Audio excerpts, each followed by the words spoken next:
ഷിരൂരിൽ കാണാതായ അർജുനായുള്ള തെരച്ചിൽ 9ാം ദിനവും തുടരുന്നു. ബൂം എക്സ്കവേറ്റർ ഉപയോഗിച്ചാണ് തെരച്ചിൽ പുരോഗമിക്കുന്നത്. തെരച്ചിലിനായി കോസ്റ്റ് ഗാർഡ് ഹെലികോപ്റ്ററും എത്തിയിട്ടുണ്ട്. സൈന്യം ഉപയോഗിക്കുന്ന റഡാറുകൾ കൂടി ഉടനെത്തും.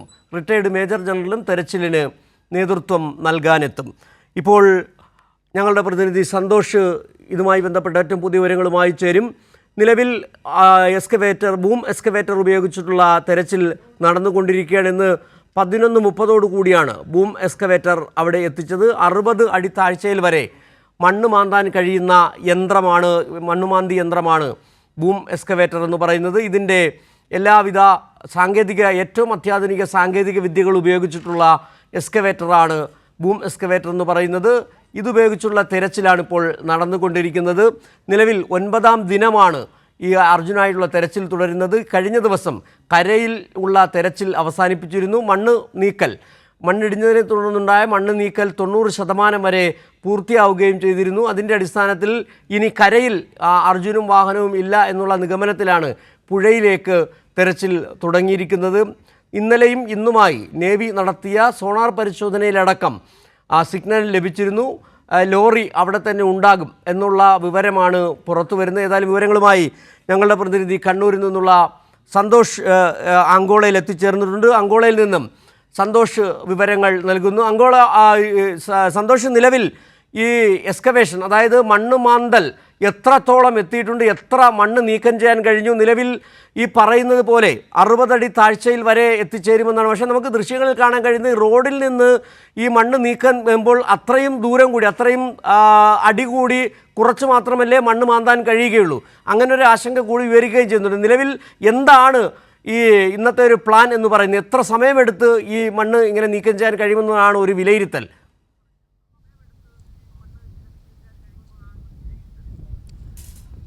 സിജു, ബൂം എത്തിച്ച് ഏതാണ്ട് ഒരു 1.5 മണിക്കൂർ നേരമാണ് മണ്ണ് മാന്തിയത്. അതിനുശേഷം ഇപ്പോൾ എല്ലാ തരത്തിലുള്ള പ്രവൃത്തികൾ നിർത്തിവെച്ചിരിക്കുകയാണ്. ഇത് ഉച്ചഭക്ഷണത്തിന് വേണ്ടിയാണ് എല്ലാം നിർത്തിയത് എന്നാണ് മനസ്സിലാകുന്നത്. ഈ ബൂം ഉപയോഗിച്ചുകൊണ്ട് ഈ നദിയിലെ തീരത്ത് അടിഞ്ഞിട്ടുള്ള മണ്ണ് മാന്താനാണ് തുടക്കത്തിൽ ശ്രമിച്ചത്.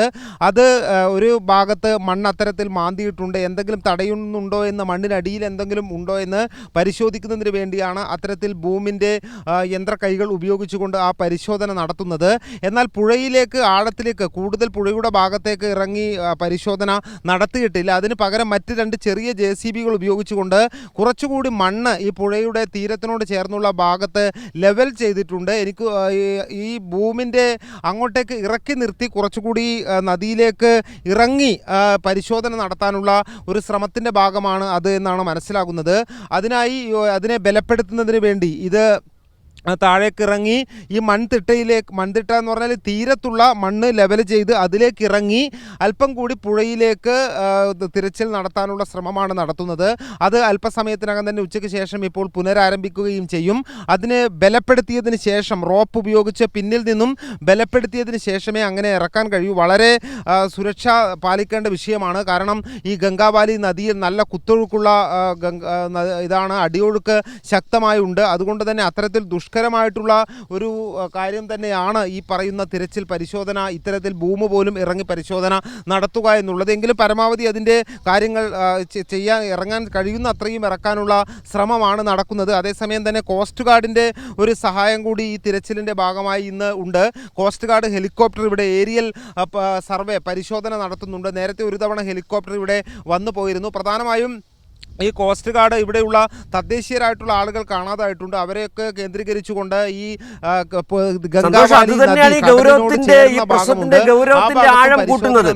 ഈ പ്രദേശവാസികൾ, കർണാടക സ്വദേശികളായ എത്ര പേർ മണ്ണിനടിയിൽ പെട്ടിട്ടുണ്ടെന്നത് സംബന്ധിച്ച് ഇതുവരെയും ഒരു വിശദീകരണം കർണാടകയിലെ ഉദ്യോഗസ്ഥരുടെ ഭാഗത്തും സർക്കാരിൻ്റെ ഭാഗത്തുനിന്നും ഉണ്ടായിട്ടില്ല.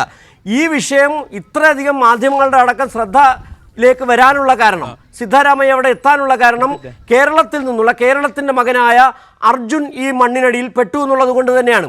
അങ്ങനെ കേരളത്തിൻ്റെ ഇടപെടൽ കൊണ്ടാണ് ഇത്രയധികം യന്ത്ര സംവിധാനങ്ങൾ അവിടെ അടക്കം എത്തിച്ചേർന്നതും ദേശീയ ശ്രദ്ധ ആകർഷിക്കുകയും ചെയ്തത്. പക്ഷേ ഇപ്പോഴും കർണാടകത്തിൽ ഉൾപ്പെട്ട കർണാടകക്കാരായ എത്ര പേർ ഈ മണ്ണിനടിയിൽ പെട്ടിട്ടുണ്ടെന്ന് സംബന്ധിച്ച യാതൊരു വിവരവും നൽകാൻ കഴിയുന്നില്ല. ഓരോ ദിവസം കഴിയും തോറും ഈ അലംഭാവം ഓരോ തരത്തിൽ വ്യക്തമായിക്കൊണ്ടിരിക്കുകയാണ്. ഇനിയിപ്പോൾ കോസ്റ്റ് ഗാർഡിൻ്റെ അടക്കം സേവനം അവിടെ എത്താൻ പോകുന്നു എന്നറിയുന്നു. ഒപ്പം തന്നെ ഹെലികോപ്റ്റർ എത്താൻ പോകുന്നു. ഇപ്പോഴും ഇരുട്ടിൽ തപ്പുകയാണ് കർണാടക സർക്കാർ. ആരാണ്, എത്ര പേരാണ് മണ്ണിനടിയിലുള്ളത്, നിലവിൽ ആ പെട്ടിട്ടുള്ളവരുടെ എണ്ണം എത്ര ലോറി അതിനിടയിലുണ്ട് എന്നത് സംബന്ധിച്ച് യാതൊരു ധാരണയും കർണാടക സർക്കാരിന് നൽകാൻ കഴിയുന്നില്ല. ആ വിഷ്വൽ എടുത്തോ, സൂം ചെയ്യാൻ വേണ്ടി ഞാൻ മാറിയതാ. ഷിരൂരിൽ 9ാം ദിവസവും അർജുനായുള്ള തെരച്ചിൽ. ഷിരൂരിൽ മണ്ണിടിച്ചിൽ അർജുൻ ഉൾപ്പെട്ടിട്ട് 9 ദിവസം, അവിടെ കാര്യക്ഷമമായ തെരച്ചിൽ തുടങ്ങിയിട്ട് 5ാം ദിവസം. അങ്ങനെ തന്നെയാണ് പറയേണ്ടി വരിക. 3 ദിവസം വരെ യാതൊരു തരത്തിലുള്ള തെരച്ചിൽ പ്രവർത്തനവും കർണാടക സർക്കാർ നടത്തിയിരുന്നില്ല. ആദ്യം ഗതാഗതം പുനഃസ്ഥാപിക്കുന്നതിനുള്ള നടപടികളിലേക്കാണ് കർണാടക സർക്കാർ പോവുകയും ചെയ്തത്. ഇപ്പോഴും കർണാടക സർക്കാർ ഇരുട്ടി തപ്പുന്നത് എത്ര പേർ മണ്ണിനടിയിൽ പെട്ടിട്ടുണ്ട് എന്നതിനെ സംബന്ധിച്ചാണ്. നിലവിൽ വ്യക്തമായ ഒരു വിവരം കേരളത്തിനുള്ളത്, കേരളത്തിൻ്റെ പുത്രനായ കോഴിക്കോട് സ്വദേശിയായ അർജുൻ എന്ന ലോറി ഡ്രൈവർ അതിനടിയിൽ പെട്ടുകിടക്കുന്നുണ്ട്. ആ അർജുനെ രക്ഷിക്കാനുള്ള ശ്രമങ്ങളാണ് ഊർജിതമായി കേരളം നടത്തിക്കൊണ്ടിരിക്കുന്നത്. മുഖ്യമന്ത്രി അടക്കം ഇടപെട്ടു, കർണാടക മുഖ്യമന്ത്രി അടക്കം വിളിച്ചു. അതിൻ്റെ അടിസ്ഥാനത്തിൽ വലിയ തരത്തിൽ സൈന്യം എത്തുന്നു, നേവി എത്തുന്നു, ഇപ്പോൾ കോസ്റ്റ് ഗാർഡും എത്തുന്നു. ഇന്ന് ആണ് ഈ ഏറ്റവും 60 അടി താഴ്ചയിൽ വരെ മണ്ണ് മാന്താൻ കഴിയുന്ന ബൂം എക്സ്കവേറ്റർ അവിടെ കൊണ്ടുവരികയും ചെയ്തത്.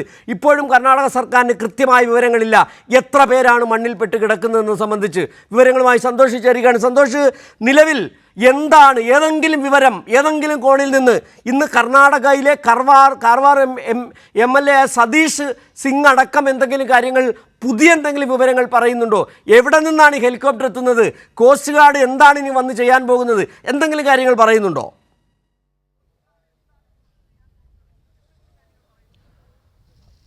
സിജു, കോസ്റ്റ് ഗാർഡ് ഗോവയിൽ നിന്നാണ് കോസ്റ്റ് ഗാർഡ് സംഘം ഇവിടെ പരിശോധനയ്ക്ക് എത്തുന്നത്. ഹെലികോപ്റ്ററിൻ്റെ ഉൾപ്പെടെ സഹായത്തോടെ ഏരിയൽ സർവേ ഉൾപ്പെടെ നടത്തിയിട്ടുള്ള പരിശോധനയാണ് ഈ കോസ്റ്റ് ഗാർഡ് നടത്തുന്നത്. അതോടൊപ്പം തന്നെ ഗംഗാവാലി പുഴ കടലിനോട് ചേരുന്ന ഭാഗത്തും തിരച്ചിൽ നടത്തുന്നുണ്ട്. വൈകുന്നേരം ഒരു തവണ ഇവിടെ ഹെലികോപ്റ്റർ വന്ന് മടങ്ങിയതാണ്. വൈകുന്നേരം 5 മണിയോടുകൂടി വീണ്ടും ഇവിടെ സർവേ നടത്താനായി എത്തും എന്നുള്ളതാണ് മനസ്സിലാക്കുന്നത്. ഈ സൈന്യം ആവശ്യപ്പെട്ടതനുസരിച്ചാണ് കോസ്റ്റ് ഗാർഡിൻ്റെ സഹായം കൂടി ഉപയോഗപ്പെടുത്താൻ ഉള്ള തീരുമാനത്തിലേക്ക് എത്തിയത്. അതിൻ്റെ അടിസ്ഥാനത്തിലാണ് ഇന്ന് ഈ തിരച്ചിലിൻ്റെ ഭാഗമായി കോസ്റ്റ് ഗാർഡ് കൂടി ചേർന്നിട്ടുള്ളത്. ഇപ്പോൾ ഈ പ്രധാനമായും ഇന്ന് ഇനി ഏത് രീതിയിൽ തിരച്ചിൽ പുരോഗമിക്കുന്നു എന്നതിനെ സംബന്ധിച്ച ഔദ്യോഗിക വിവരങ്ങൾ ഒന്നും ലഭ്യമല്ല. ഏതായാലും ബൂം ഇവിടെ എത്തിച്ച് അതിൻ്റെ ബൂം കൊണ്ട് മണ്ണ് മാറ്റുന്നത് ആരംഭിച്ചിട്ടുണ്ട്.